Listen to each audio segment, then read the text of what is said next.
Welcome to our channel. Today we how to authenticate with Zapier Webhooks for AI automation tasks. Quick tutorial step by step clearly. To get started with authentication using Zapier Webhooks for your AI automation tasks, first, log into your Zapier account. Navigate to the Make a Zap option to create a new automation workflow. Choose Webhooks by Zapier as your trigger app.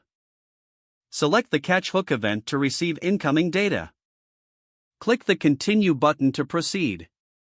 Zapier will provide a unique webhook URL. Copy this URL to your clipboard. Now, move to your AI application settings or integration section. Locate the area where you can set up outbound webhooks or API integrations. Paste the copied Zapier webhook URL into the designated field. Configure the data you want to send to Zapier. This could include information such as user input, triggers, or any relevant data points. Test the webhook by sending a sample request from your AI application. Return to Zapier and click on Test Trigger to check if the data was received successfully.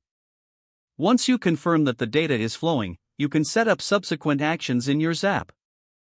For example, choose an action app that you want to connect to. Configure the fields to map the incoming data from the webhook to the action steps. After setting everything up, give your Zap a name and turn it on. You are now ready to automate tasks using authentication with Zapier Webhooks. Monitor your Zap for any errors or issues as it processes incoming requests. Adjust configurations as needed to fine-tune your automation workflow. If the page does not load, refresh the browser or try again in a private or incognito window. Make sure you are using the correct email address, then retype it carefully to avoid small typos.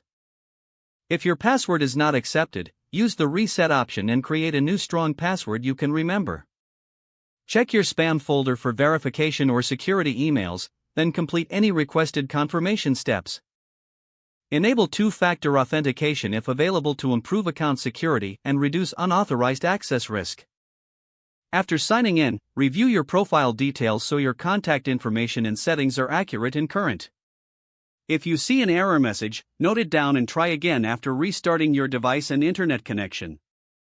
Don't forget to like this video and subscribe to our channel for more step-by-step tech guides.